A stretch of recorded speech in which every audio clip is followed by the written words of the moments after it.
What's up, everybody? Thanks for tuning in. I thought I'd make a quick episode tonight,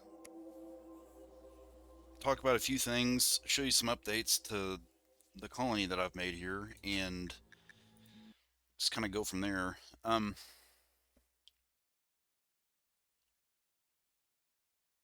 so let me see here. Where should I even begin?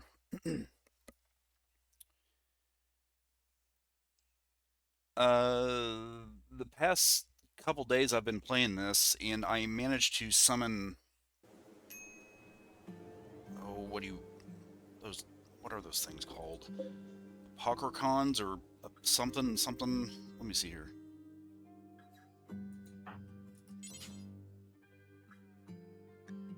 Pokerton. I've summoned two of those, and as far as progress is concerned, I basically have everything now researched, except for this ultra mech tech thing, and of course the ship stuff. Well, actually, I guess I actually have the ship stuff researched, but for me, in this colony, the ship stuff is irrelevant because I don't, I don't really plan on ever using that. I set out on this quest here of mine with the idea that I'd one day try to conquer the entire world or the planet.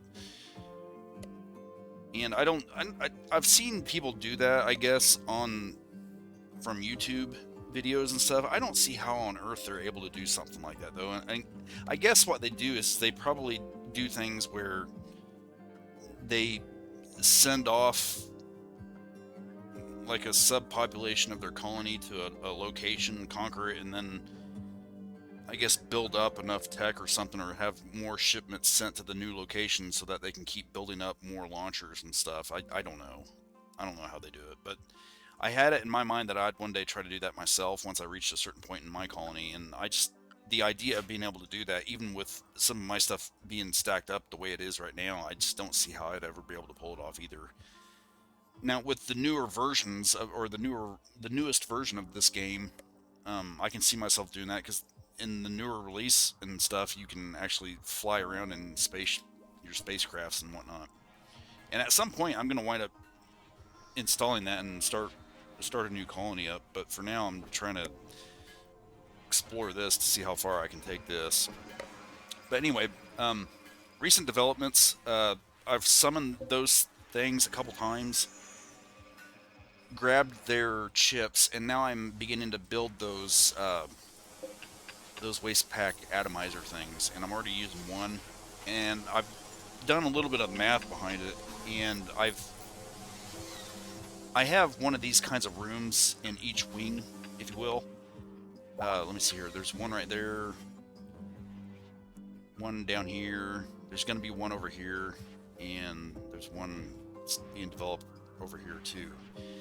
Each of those rooms has 7 of them, and from what little I can math up here, because I suck at math, but each of these things can basically process 10 waste packs. So, 7 times 10, 70, 70 times 4, you do the math on that. And I think that's going to be 10 times better than what I'm doing right now, because in order for me to kind of get by right now with dealing with those stupid waste packs, is what I usually try to do is fill up 4 of the or 8 of these, and then I'll shoot it off to this location that doesn't really impact the bigger factions. It's pissing off one of the tribals, and every once in a while, as a result of it, they'll come and try to raid my place.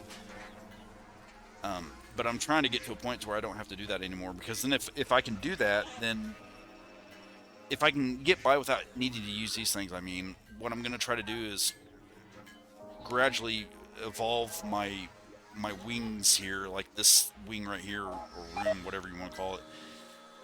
I'm going to try to just do stuff differently, like maybe use these little slots, these rooms here, for some of the launchers, and then I'll free this area up for some other stuff. I just don't really know, to be honest with you, but I'm going to do something.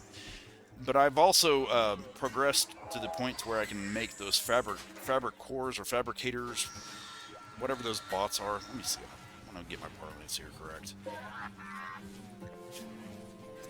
fab Fabricors, so I can start producing those. But the only problem now, though, is that if I want to do something like that, I either have to eventually get another mechanator guy, which I haven't had a mission come up yet that allows me to get that, or I'm gonna have to make more of these bandwidth node things, and in order for me to do that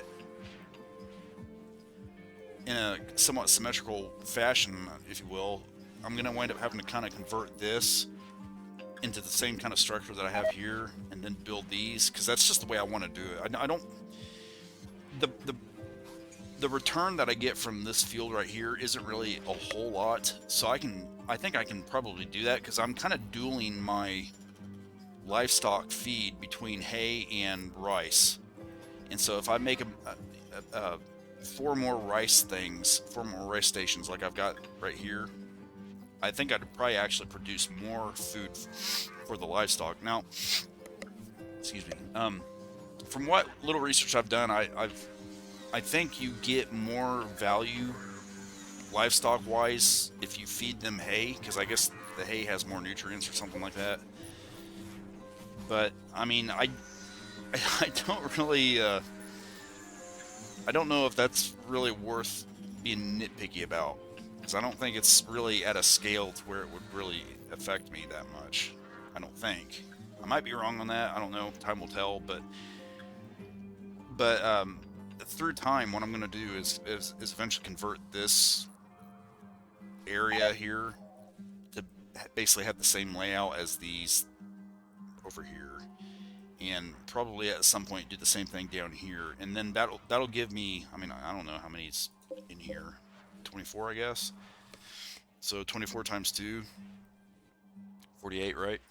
So that'll really increase the number of little robots and shit that I can have. So through time, that's what I'm going to be doing, and in order for me to do that, I'm trying to produce more of these slate bricks, because that's basically what I use for the flooring and stuff in these rooms. And things are looking pretty kick-ass right now. I'm looking good on components. Got 346 of those. I did have around 10 grand worth of metal, or what is it, steel, right? I had about 10,000 of steel a few days ago, a few real life days, I mean.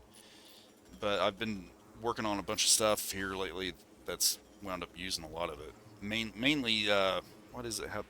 Well, I had to rebuild some more of these launchers. I had to um, work on these atomizer things,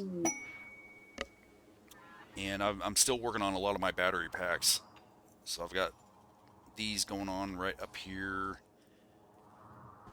Let me see here.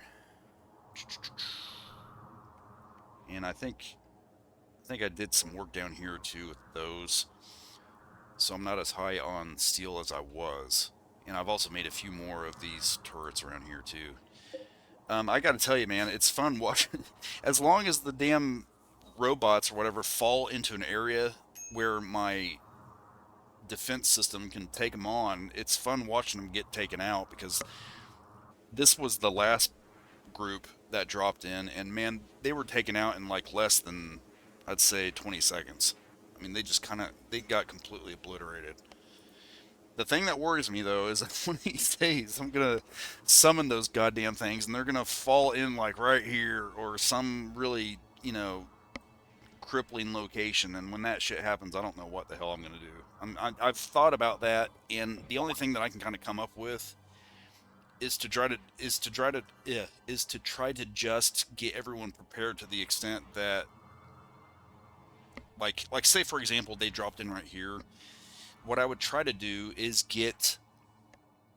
uh, get some sort of fortified establishment, like right here, and then maybe, I don't know, right here. And with those people, those colonists, make sure that they have the EMP guns and whatnot, and just try to do my best. And with everybody else behind there having things like the charge rifles and whatever else, and just try to do my best. 'Cause that's the only other. That's really the only thing that I can think of, unless I go down that route of, trying to put a bunch of like turrets and stuff all throughout the internal structure of my facility here. But so far, man, I've been lucky. The first drop happened, if I remember right. Where was that? Oh shit! I've got a bunch of livestock out here that I need to hunt. Give me a second here. Usually, what I do whenever I wind up with a massive herd like this is I try to get everybody that I normally use for hunting out there. When the first drop happened, when I summoned the first group, I think if I remember right, I think I think they dropped out right here, and I got basically all of my people out. The main, like the varsity squad was out here, and then the B team was kind of out here in the event that somehow the robots somehow made it in, but they didn't even come close. I think I think when that happened, I had only one guy that got some serious injuries, but we got him squared away. And then of course that last time was up here, and they actually there was a second time I think when. Okay, so sorry guys, let me kind of backtrack here. The first time was when you summoned that first group to get what is it? It's like the power chip or some shit. I can't remember what it is, but you use that thing to research into your first tier of advanced mechs or something. Those guys got taken out pretty effortlessly with one injury. And then the next tier up, they dropped in right here, and they got taken out in like seconds, man. It was literally like about 10 seconds. Even the main head honcho guy, this thing, a Parkerton thing, because those things are assholes, man. Because they love to like necro their soldiers. So whenever you got to fight those assholes, you got to take that guy out first. Because if you take him out, then everybody else eventually falls. Well, whenever they dropped in over here, they got taken out real quick because it was almost kind of like a choke point, I think. But then this last time they got dropped in right here, and it was a similar fashion. But before they all got taken out, they managed to take out a few of my windmills, and I think they took out at least one or two of my solar panels. But anyway, from those last two drops, I was able to build these two things right here. And like I said, I'm really looking forward to getting the Fabricors built, because once I have those puppies, I'll be able to free up some of these guys right here, or at least just put them on full-time workbench uh, work, and it's like I'll have a perpetual stream of component production then at that point. Because then this game, man, if anybody who's played this game enough knows how much of a pain in the ass producing components can be. And whenever you get those Fabricors built, you can put them full-time on those workbenches, and as long as you have a steady stream of steel, those components get built non-stop. I mean, with the Fabricors, it takes longer on average to produce one component, but because you're dealing at that point with mechs, they don't have to sleep. They can be at the bench non-stop almost, with the exception being, of course, that they need to occasionally recharge. But anyway, that's my goal right now, is to just slowly produce more of these slate bricks, slowly convert this place first, rearrange all of the growing vats, or whatever you call those things. What are these things called? Hydroponics basins. Rearrange those to basically reflect the same type of template layout and stuff that I have in these wings. And then from that point on, slowly build up these van nodes in here, and then start building some of those Fabricors. And that's where I've been. Let me get this super moon. So I had planned on having a new setup, uh, or at least having the stuff ready to create a new setup for live streaming, because at some point, I think I mentioned this in my last video, I'm gonna start trying to live stream before long. Um, and I've ordered I've ordered a bunch of shit from Amazon, man, to try to start pivoting towards that. Like I've ordered a pretty awesome little microphone, a green screen, even some lighting, all sorts of stuff, because I've always kind of wanted to do live streaming anyway, not just for gaming or anything like that, but also because what I'm trying to do is slowly pivot towards not just streaming game stuff, but also streaming about things like politics and things like that. And I had planned on having the equipment ordered and delivered this weekend. Well, unfortunately, with me being in Indiana, I don't know if anybody's seen the news yet, but the Midwest right now is kind of getting hammered with a little bit of I don't know if you'd call it a cold cell or not, because it's freaking winter, right? But here, the past couple days, what was it? I think it started Friday night, and it's just now at a point where we're going to start seeing an upturn in temperature. But from basically Friday night up to now, not only have we had about maybe, I don't know, maybe a total of about 6 inches of snow, somewhere around there, but the temperature has been either at like zero or even in the negatives during overnights. And as a result, the deliveries and everything have been uh, pushed back. Even the UPS, or United States Postal Service, I mean, which hardly never happens, they weren't even able to deliver mail Saturday. And at least with in my area, whenever the United States Postal Service can't deliver mail, you know that shit out there is not looking good. Well, today was the first day I was able to get out of my garage. It took me about half a day to get my driveway shoveled out to a point where I could get the truck out and get on the roads. And from what I've seen on the highways and stuff, it's actually not that bad. At least it wasn't whenever I was outside. Now, whenever all of the the wet roadways and stuff freeze over in the night and everything, it's not going to be the type of road that you're going to want to be having to drive on. But it's a little irritating because you order, I don't know how many dollars I spent on all this crap, man, because it wasn't just this stuff for streaming that I ordered from Amazon. I mean, I ordered a bunch of other stuff too, but it's been delayed now about 2 days, and I don't even know. I know that the Postal Service delivers sometimes on Sundays for like non-normal mail, meaning like deliveries and things like that. And they didn't even do it today, which I was a little irritated by, because I was thinking to myself, man, the roads aren't perfect, but if I can get out, I know that the Postal Service can get out, and if the Postal Service can get out, you would think that the Amazon delivery people can probably get out too. But in any event, though, what the hell's going on here? Oh, it was a fight. Stupid fights.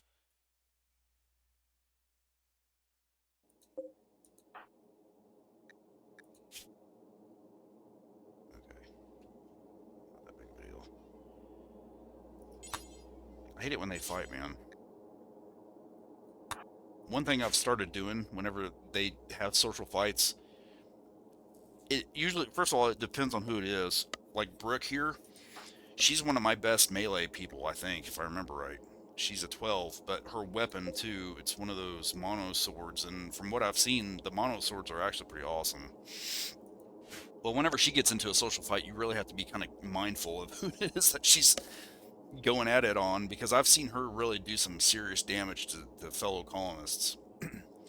And usually whenever it's a situation like that, what I'll sometimes do is, like, maybe like with Pixie and Gross here, I'll draft them and just have them take her out with melee or whatever, drop her down on the ground. Because usually whenever they do it like a fist fight, it never really gets too serious. And the worst thing that you can sometimes expect them to do is to maybe uh, knock them down, like what Brooks right here is currently at. But usually, whenever it's nothing, whenever it's not like a super soldier type of person or whatever, I'll just let them duke it out. Let it get, because I've discovered that whenever you start arresting people, they get into like they get into a thing where it takes a couple days for them to snap out of a mood or whatever, and it just causes problems. Okay, do we have anybody else coming here? Doesn't look like it. Okay, here we go. So anyway, I had expected all of this stuff to get delivered by now. Well, it hasn't happened, and it's pretty infuriating because that means then that they're gonna start, they're gonna deliver it whenever I'm at work, leave it on my porch and all that type of shit. And now you've got to worry about somebody potentially stealing anything. And for whatever it's worth, man, I've never had anybody steal anything at my house, or at least not to my knowledge. You know, not that I'm aware of. But I have had weird things happen. But it's never been like a major thing for the most part. It's always just been like minor stuff.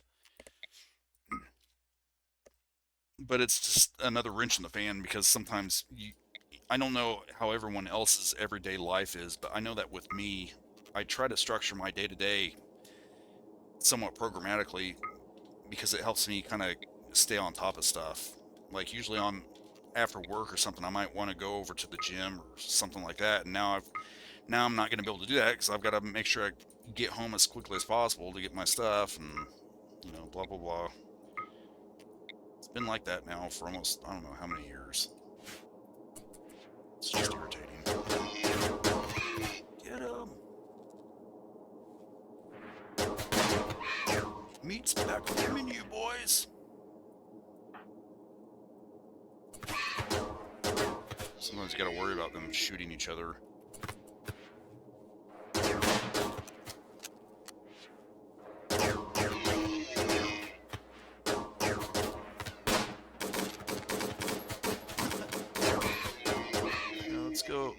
Let's go deer hunting with a minigun.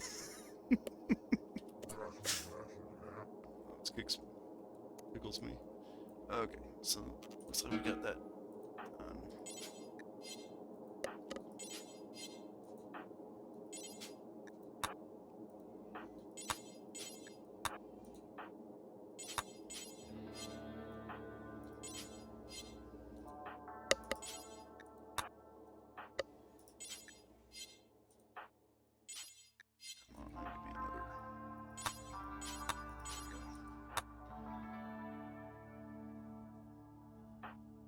But the good news, though, is that at some point I am going to start live streaming, and whenever I do, it's going to be a kind of a mix and match between streaming games and streaming about stuff that's going on in the world.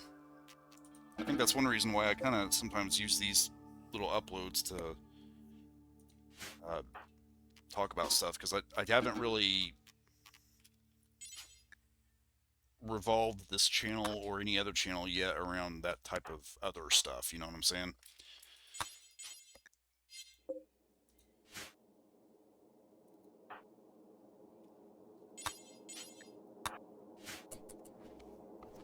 But here before too long, I'm going to be on a Christmas break. I'm actually going to be off work for almost a month, I think, if I remember right. And between the first day and the last day, I'm going to try to start working a lot on that type of stuff.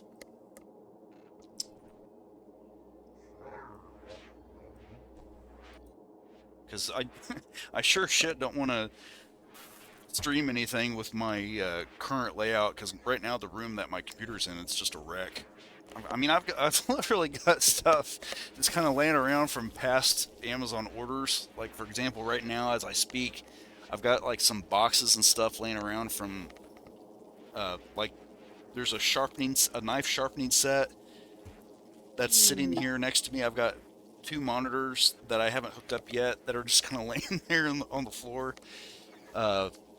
Some boxes that contain a bunch of welding stuff, because I recently purchased a TIG welder. So, I mean, there's just a bunch of shit around here that I need to clean up first before I get anything going. So I don't know when I'm going to wind up doing any of this stuff, but I think if I can get to a point, though, to where I start doing that kind of stuff, it'll be kind of a fun experience. Let me see here. I'm sorry, correct. Using your long range, blah, blah, blah. Okay, yeah. And it's like CJ is wanting some sort of change. Now, I don't know if any of you guys that have been playing this game have experienced this, but there seems to be a little bit of a bug where if you have somebody do the whole, you know, dress, how do I even describe it? When you have a colonist that wants to change their look or their looks, and you have them use that station, I've got one around here somewhere. I don't know what in the hell I did with it. I don't know if any of you guys have experienced this, but whenever I've done that before, there's been a couple times when the person that I selected to go and change their looks, it's like they would wind up in some sort of weird infinite loop. And like, for example, what would happen is that they would go and dye their clothing, but they would keep re-dyeing the clothing color. And it's like they would keep constantly going back and forth, back and forth, back and forth between working on the clothing and coming into your storage area to go and get the, I guess, the coloring dye and stuff. And the only way I've ever found to be able to solve that when it happens is to literally uninstall the building thing that you use to do that with. It's really, really irritating, man. I can't even remember where I put that thing. I had it, I think, at one point installed right here. But I had to uninstall it because of what I just explained. And I wonder if it's maybe in here. Yeah, there it is. Styling station. So we'll give this a shot, I guess. Let's see what happens.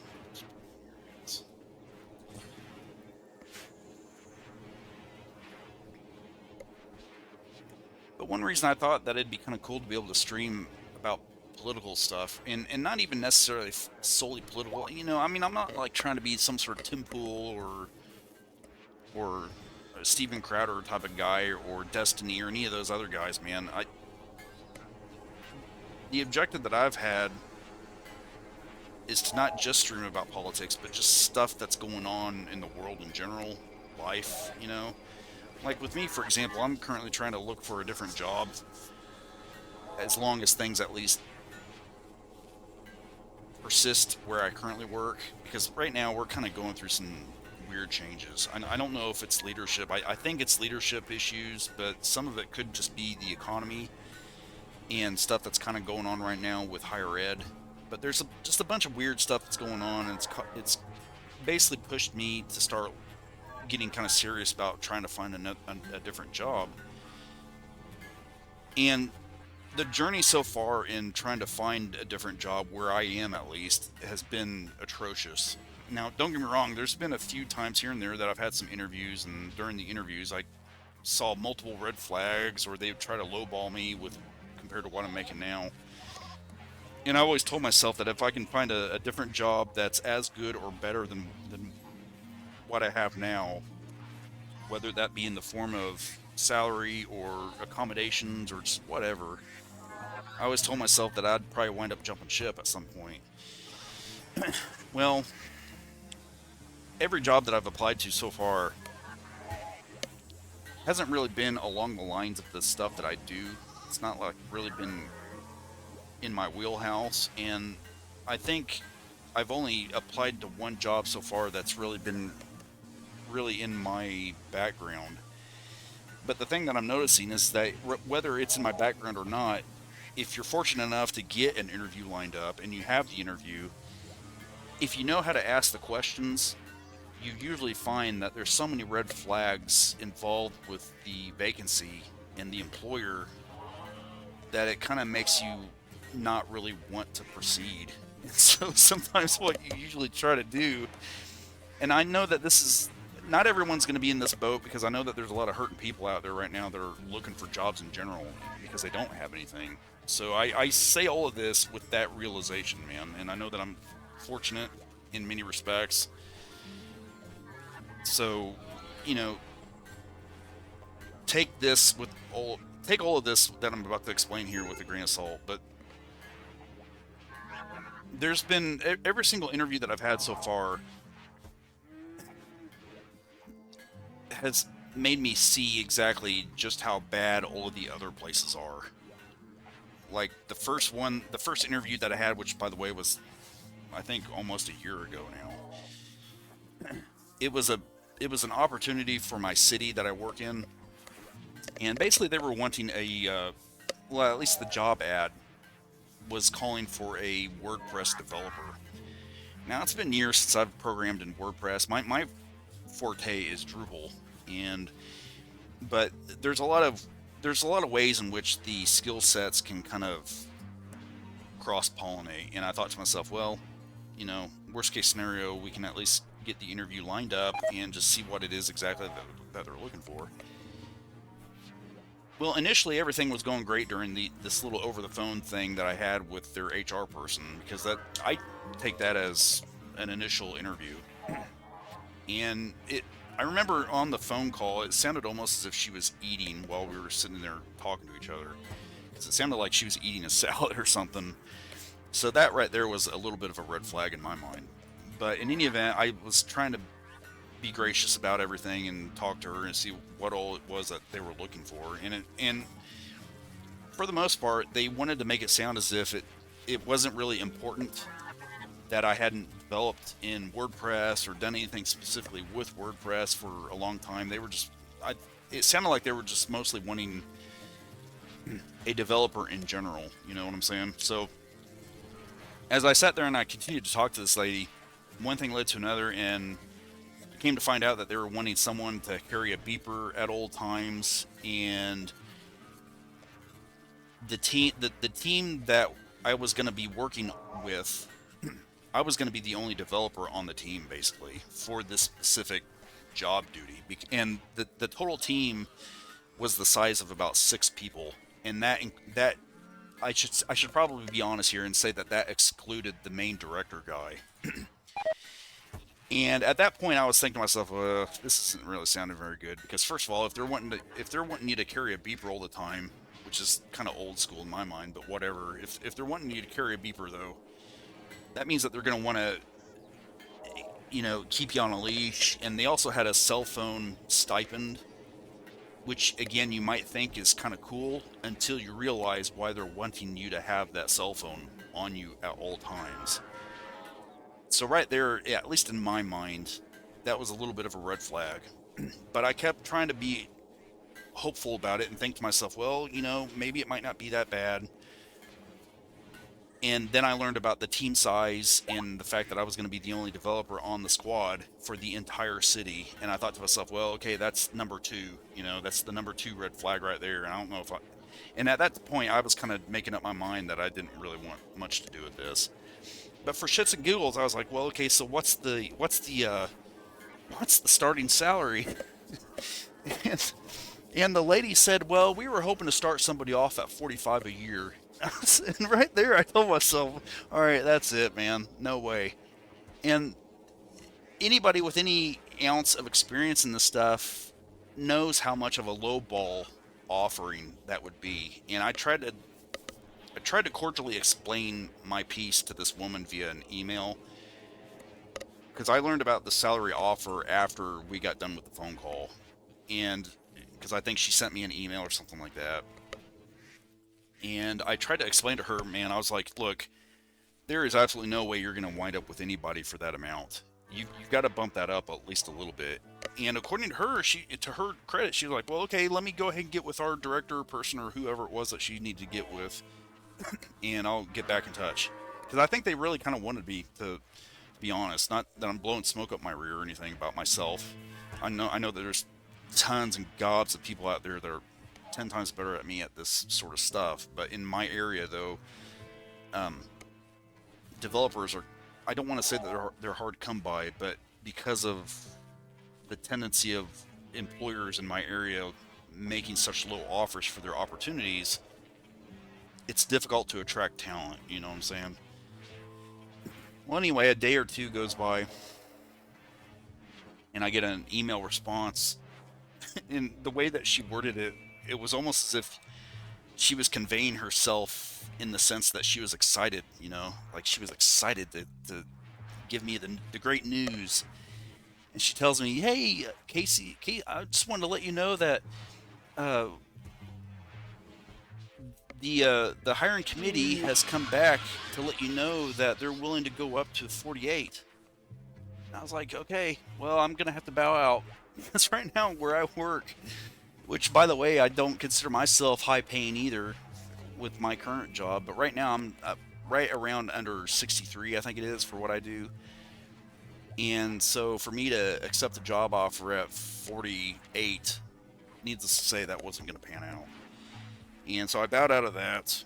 And it was a similar situation at another university in my area, except in this other opportunity. And by the way, this interview was just about, I think about 2 months ago, maybe now. I had another interview a couple months ago at another university that's in my area. Except with this opportunity, it was going to be more of a generalist IT type of role, except that not only would I be doing web stuff and integration programming, but I was also going to be having days where I might be stringing up some Cat5 along a hallway or in a corridor, setting up a TV every so often, just doing all sorts of weird report generation for faculty representatives or constituents, servicing student requests. I mean, literally everything. And the campus that I applied to is a really, excuse me, it's a really pretty campus. And I thought to myself, well, like we did with the city opportunity, let's just go ahead and hear this person out. And, like I said, he's explaining all of this stuff that this person's going to do. And I'm thinking to myself, well, okay, there's the first red flag. And then he goes on to tell me how many people are on the team. And he literally says 4. I'm like, wait a minute. You mean my department, right? And he is like, well, 4 total for the entire IT wing or team. Basically, in other words, he said that there was going to be a total of 4 IT people servicing the entire university that accounts for about anywhere between 300 and 500 employees and between 1,200 to 2,000 students. And I told myself, well, okay, there's number 2. And it got to a point where he was like, well, I see on your job app that you submitted around 75 for an expected salary. And my justification, I told him the same thing. My justification for that is that I've seen firsthand what people get where I work, that I know for a fact that I could program circles around, that I could do all sorts of stuff better than. And I know what they make. Some of them are up in the 80s. Some of them, it's just absurd what some universities pay anywhere between my level and managers, as well as above that. So I know for a fact what I'm capable of, and I know damn well what I feel, at least, that I deserve. And I tried to obviously professionally and cordially explain this. And I even said to him, I was like, I realized that was going to be a hard sell, but I'm just trying to do everything that I can to make sure that if I leave behind a 15-year career and go over to where you guys are, that it's going to be something that I'm going to feel is going to be worth it. And to his credit, he was like, I completely understand, blah, blah, blah. So I don't know if we're going to be able to do that, but I'll let, again, the hiring committee know, and we'll go from there. Well, I think it was like the next day that I get a phone call from their vice president of human resources. And he's like, hi, Casey, I'm so-and-so from our human resources department, VP, blah, blah, blah. And I just want you to understand that this position tops out at 48. And I was like, yeah, there's just no way then. And I told him, I was like, I realized that 75 wasn't going to probably be doable for you guys, and he was really nice about it. This institution, it was a privately funded institution, and he tried to make it sound as if they're tight on cash, and that they don't have the type of throughput that some sort of state funded or other kind of funding institution would have. And because I know multiple people that work at this institution that I was applying to, I know for a fact that he was lying out of his teeth. But anyway, he tried to explain that they don't have that type of funding to match the 75, and I told him, I was like, look, I understand that, and no harm, no foul. But I also told myself, and I was saying this over the phone to him, I was like, I realize that you guys probably wouldn't want to hire me at 75, but I told myself also that I wasn't going to drop below 70, and he wasn't even willing to make an offer at 70. So here I am, just under 63, hoping to get 75, but willing to go up to 70, it and it's absurd to think that that's out of the realm of feasibility for an opportunity where you're one of four servicing an entire university with anything ranging from reports and website design and integration stuff to, you know, running Cat 5, installing TVs and doing everything while also being on call. So it's like, no, I'm just not doing this. And I don't really know what happened out of all that, but I do know that the first guy that I spoke to on that opportunity wanted to hire me, I think, because he and I really kind of got along, at least over the phone. And but anyway, the reason I'm bringing all this stuff up is because that would be some of the stuff that I'd like to discuss during some of my live stream type things, because I think there's a lot of stuff out there that's going on right now in the world where job opportunities is a major problem right now in the United States. Now, you're not going to see a lot of it in the news because, well, maybe I shouldn't say that. I think if you do see anything about it in the news, a lot of it's going to hinge on whether or not you're looking at an outlet that sides with the current administration or one that opposes it. So, for example, since we've obviously got Trump in office, that means then that if you want some sort of take on the current job market that's bad, you're you're going to have to look at outlets more often like MSNBC or some of the ones that lean to the left. That's where obviously if you want one, if you want a take that makes it sound like everything's rosy and hunky dory, then you're going to want to look at, I guess, Breitbart or some shit. I don't know, man. But the point is that a lot of the news that you get about this sort of stuff is going to hinge on what outlet you're looking at. And obviously, it goes without saying that that's massively problematic because you just don't know at that point who to trust or what things to really interpret. But during some of the stuff that I've been going through, where I've been trying to kind of not only look for a different job, but just try to get some sort of finger on the pulse of what's going on out there in the job market, I've been trying to look at various forums and subreddits on Reddit and stuff like that to see what everyone else is going through. And the general impression that I've gathered during all of this is that there is, just like I said earlier, there's a massive problem going on right now in the United States where job opportunities are concerned. And I think a lot of it's going on. I think a lot of the stuff right now that's going on is that you've got a lot of employers that are currently on hiring freezes. Because I know at least one university in my area that I wanted to apply to is currently on a hiring freeze. And the only time that you ever end up seeing any kind of thing get posted on those employers' websites is if somebody quits or there's a sudden vacancy. But if it's not because of hiring freezes, then you've got a lot of these outfits that are trying to use things like AI to supplement roles and attrition out prior vacancies that they would have otherwise had, or they're possibly using contractors to contract out certain things.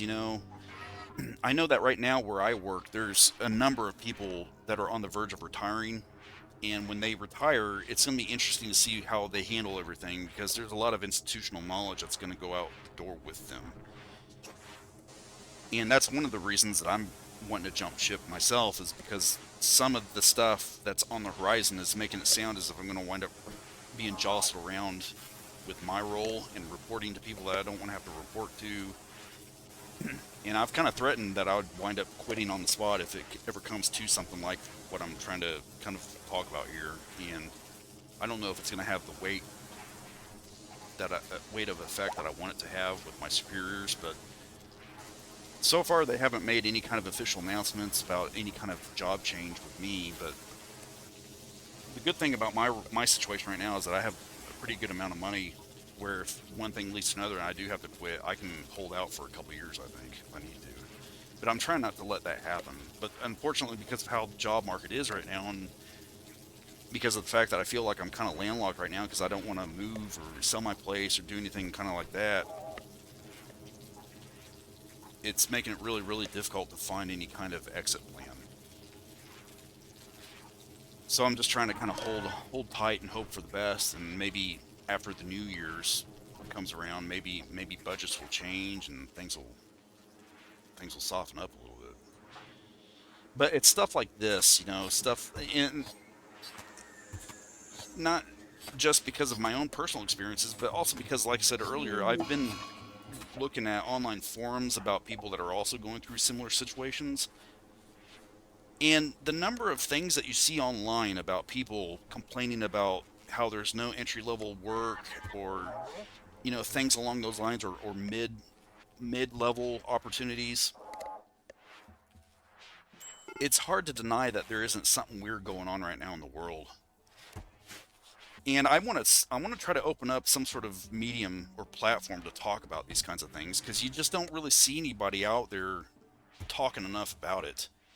And it's not just stuff with jobs and stuff like that. It's stuff with violence, and stuff with, like, what Matt Walsh recently spoke about wanting to do, where he's gonna go on some sort of thing where he's gonna start talking about why everything is losing quality anymore. Well, I got a thing here that I gotta take care of. Whenever they start hitting those damn turrets, I get a little anxious, because that means that if they're not stopped, they're going to wind up causing an explosion. And this Yiya guy, he's always going on tantrums. I hate doing this, but it has to be done so that he doesn't cause an explosion. Alright, prisoner release.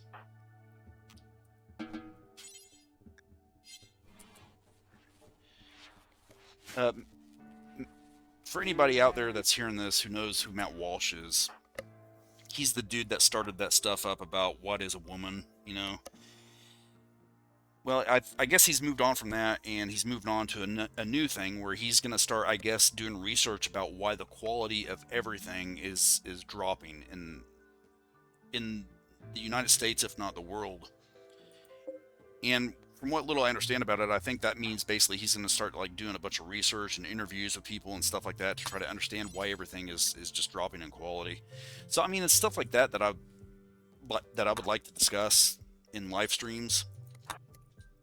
Stuff that's across the board, like here recently with this whole Brown University shooting and the thing that happened out there in Australia, as well as to say nothing about the thing that happened just not that long ago over there across the pond in Syria with those soldiers, as well as the freaking thing that happened there in DC. It's like, you've got all this shit that's going on, man. It's like, and don't get me wrong, I guess there's no shortage of people out there that are talking about these things, but I don't hear enough though about. I hear enough about people that are talking about it, but what you don't normally hear are people discussing ways to solve it. Really, you hear the main sound bites about things like, well, okay, we need to ban guns, or we need to do X, Y, and Z with AI, or we need to create these X, Y, and Z types of jobs, or do something different with the education system, and that stuff is important. And so I guess on that front, you can say that there's people talking about it from the standpoint of trying to suggest solutions. But I don't know, man. I just know that I want to try to talk about that kind of stuff myself, because I just don't really hear anybody, I guess, in my immediate circle really doing a lot of discussion about any of it. And I don't know if it's a loneliness thing with me, or if it's this feeling where it's as if you're experiencing all this stuff in a story, and everyone around you is like an NPC. But each day I go through these things and I see all this stuff happening, and I never really see or hear anybody in my immediate circle ever discussing any of it. And so I thought to myself, well, what better way to kind of kill a few birds with one stone and start streaming about it and talking about it, and doing that sort of crap. so, so anyway, as soon as I get my equipment delivered, I'm gonna probably spend a little bit of time during my vacation that I've got coming up to set things up and start uploading not only more video on demand stuff, but also start setting up my live stream stuff. So I guess we'll just see how it goes, man. I don't know, but I just know that whether it be the job stuff, or the crime stuff, or just, I don't know, man, stuff in general, it's like there's a massive thing going on in the world right now where you have all of these things going on, and I guess it's just general instability. It just doesn't seem like anything is stable anymore, and it gives me anxiety, man. Especially on the job front for obvious reasons, but I mean, just in general, all of this stuff. I mean, it's like you can pick any website at any point in time, and it's like just nothing but doom and gloom. And so it goes without saying that you need to keep that shit managed and not spend as much time as what I probably spend in front of the freaking computer looking at that crap all day. But even if I wasn't looking at that crap all day, I mean, it's still undeniable that there's some shitty stuff going on right now in the world, especially where the cost of living is concerned. Because as much as I love Trump, I mean, it's undeniable that stuff just still costs way too much, man. Everything is getting nickeled and dimed. Groceries are still insanely high. Now, to Trump's credit, he has done some pretty good stuff with gasoline costs, at least. Because where I am right now, I think the last I saw it was around like 260 something. So that's pretty awesome. And the latest, I can't remember if it was an executive decision or an executive order or something else, but here this past week he had a thing in the White House where some of the big auto reps, one from Ford, another from Stellantis, one from GM, they all got together, and basically it equated to Trump trying to do everything he can to reduce emissions. And in theory, at least, it's meant to lower the costs of vehicles, because the CAFE standards is one of the biggest reasons that trucks have gotten as big as they are anymore. And it's also another reason why we have so many goddamn computer components and things like that in our vehicles. And so whenever something breaks down, it costs an arm and a leg to deal with. And because of all that stuff, that's one of the biggest reasons that everything costs as much as they do when you want to get a newer vehicle. Well, anyway, I think that's on his radar. I think he kind of sees that stuff. Now, whatever it is that he's done, who knows if that's really going to manifest in the way that many of us want it to be manifested as. Because I know that for the past couple of years, I've been keeping a really close eye on brand new Silverados, because the truck that I have right now, it's an older 2006 Chevy Colorado. I'd say now it's been a couple years ago, I wound up swapping out a different engine into it. It was a remanufactured engine from Jasper Transmission and Engines, and since day one of getting it, it's been a problematic kind of situation. But I think now it's at a point to where I can kind of live with what I've got for the time being. But the reason I went down that route, and by the way, all of that, by the time the dust settled, it was around 10 grand. And it just wasn't just the engine. I mean, I threw in a bunch of other stuff, but the reason I went the 10 grand route of swapping the engine is because newer trucks back then were so insanely high that it kind of defeated the purpose of getting a used vehicle. And the brand new vehicles were also insanely high by at least on average $5,000 to $10,000 more. And I remember how absurd it was, because back then I remember one time I looked up a used vehicle thinking, well, maybe I can just find something that's used and replace what I had at the time. Because at the time, the truck that I have now, it needed a timing engine swap because there were a bunch of internal components that were beginning to go bad. I mean, there was like rod knock and piston slap and all sorts of horrible noises and stuff. The engine, poor engine, was just been through hell and back that I had at the time. And even for a timing chain replacement, it was going to be about $3,600 at a mom and pop shop. Kid you not. And so I thought to myself, well, I've got it. At the time, I had some money saved up, and I thought to myself, well, let's just go ahead and get a new engine. And I got with that shop, and they're like, yeah, we can do that. One thing led to another, and I went that route because at the time, the best deal that I could find on a used vehicle was I think it was like a 2017 used Silverado 1500, and it had like 170 some odd thousand miles on it, and they wanted 17 grand for it. That was the best deal that I could find in my area, and so needless to say, I was just like, all right, you know what, screw it, let's just get the new engine, because obviously if the used vehicle was that bad, I'm sure shit not gonna waste my time looking up the brand new vehicles. Now, since Trump has gotten into office, the cost of vehicles has lowered. Brand new, for example, brand new work truck Silverado 1500s, they're coming close to, well, I've seen a few that were at 30 grand. And that's pretty awesome, man, considering everything that we've been at. And what I'm hoping some of these recent cafe changes will translate to is that we might wind up with brand new trucks, work trucks, bare bones, that come close to being around 25 to 20,000.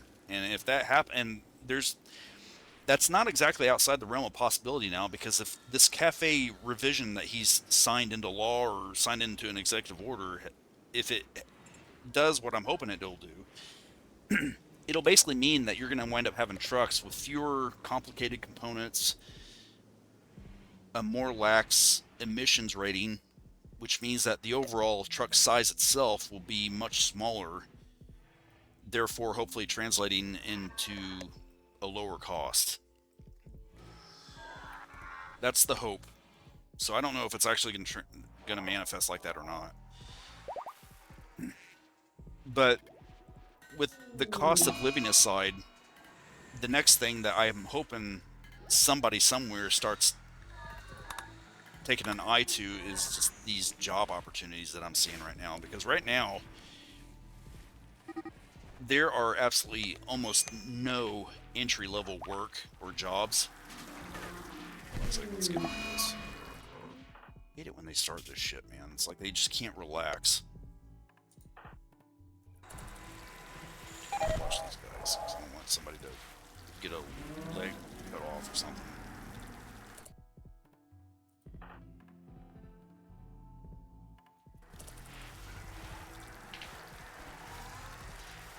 It's not really a good way to deal with this sometimes.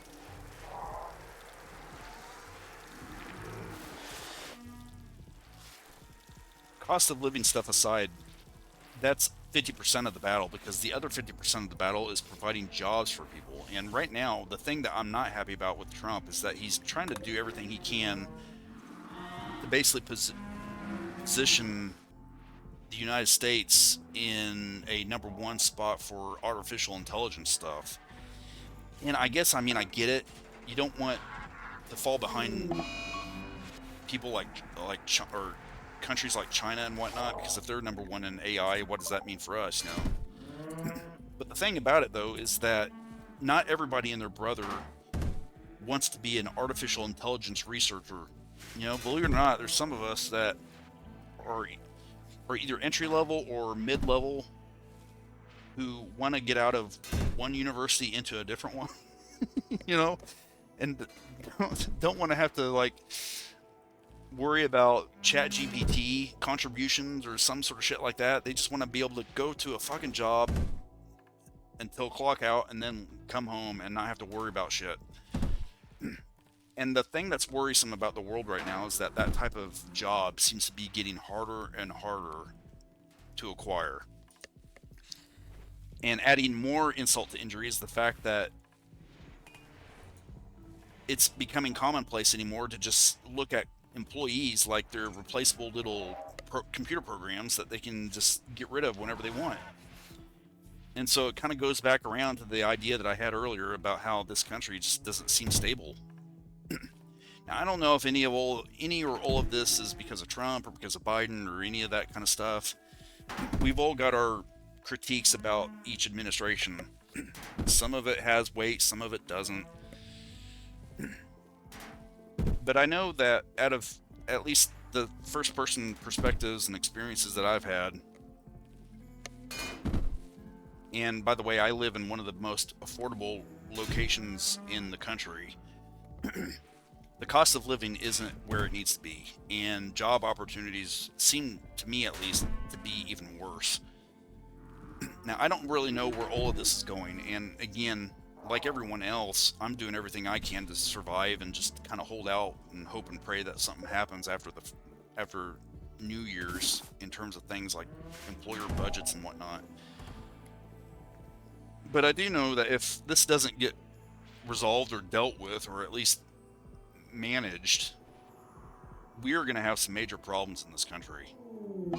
And the idea of having another depression isn't exactly outside the realm of possibility in my mind. So here's to hoping and praying that that somehow changes and things get better. I want to believe that the current administration is beginning to put its eye on it, because if it's not because they're trying to help people, then it's definitely because they realize that midterms are coming up. And if they don't get on top of this and at least come across as if they're an administration that's trying to do something about it, they're going to get slaughtered at it whenever midterms comes up.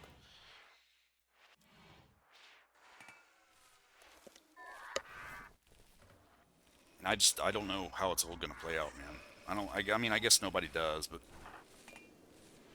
I'm just trying to be hopeful, about stuff like this.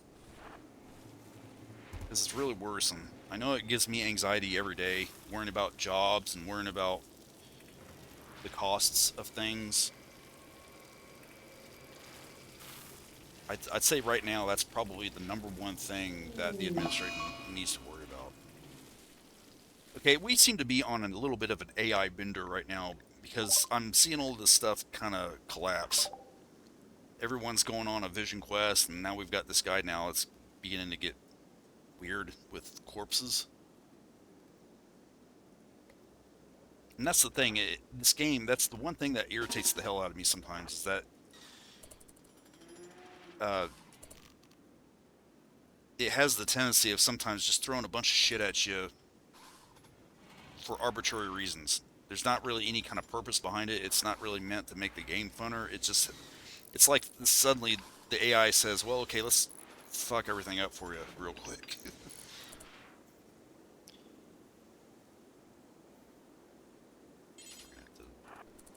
Actually, you know what? I'm going to do this, but I think I'm going to have to.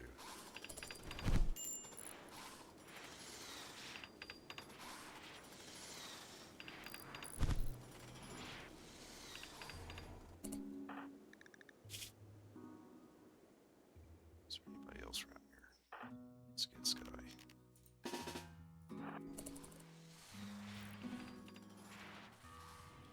But that's another reason that I was wanting to get into streaming and stuff, because I've got some things right now in the fire where I'm working on a more or less a political website that I want to try to actually turn into a business. And so streams combined with my website that I'm working on right now, I'm wanting to get it to a point to where I can begin to support myself and no longer have to depend on an employer. And I know that, I mean, the amount of work that's going to wind up being required to make something like this happen is going to be legion. But I've told myself that if I can make it work, then that's the way to kind of turn life around for me. Come on, knock her out.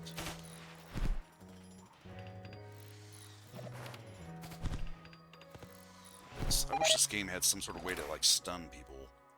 There's not really a way to do that.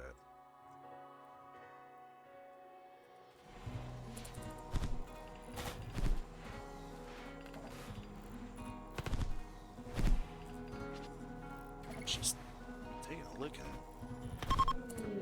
God dang it. Okay, guys, I'm not gonna allow that.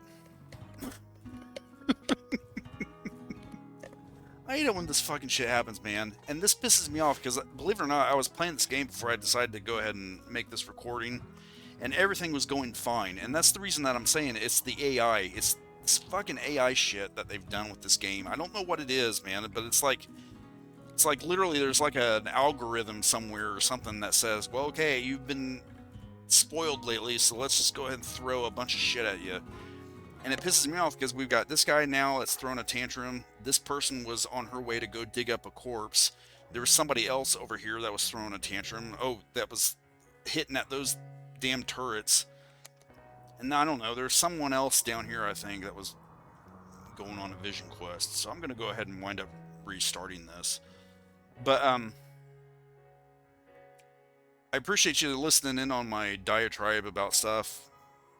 It's a little bit therapeutic, I guess, but on the same hand too, I'm always interested to see what others out there are thinking about these kinds of things, because it worries the hell out of me, man. I mean, I keep my shit kind of taken care of. I'm on top of my things, I think, for the most part, as much as anybody can be.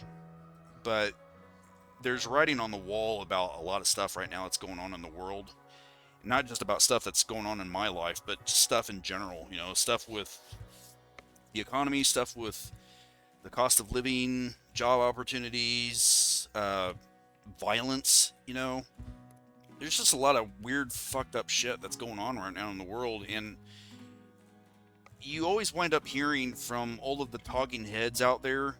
You get enough of their opinion to the point to where you can remember it and recall it like it's the back of your hand. But what you don't really see enough of, in my eyes, is the opinions of just random people out there in the world, like the real people, the people who don't have, you know, these huge YouTube followings or stuff like that. It's like, and I guess that's one reason that I talk about a lot about this kind of stuff in my YouTube videos, because I'm just a random guy. I'm out here in the Midwest. I've got a stereotypical type of standard job. It's nothing super fancy, but it's enough to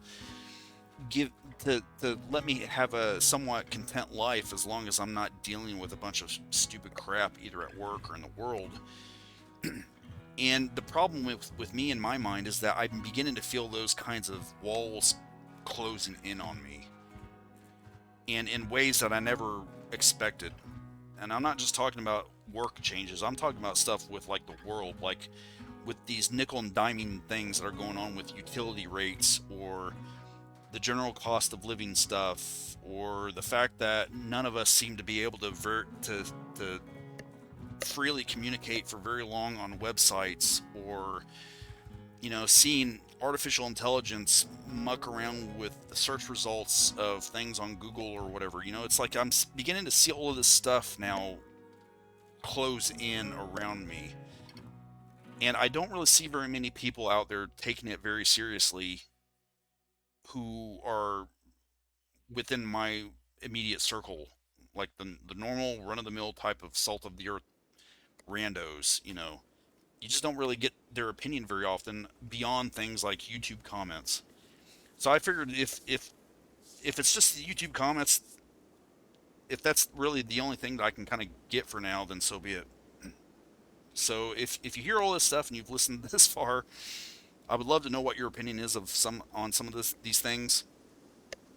Just out of curiosity, I mean, are you also noticing weird things with job opportunities?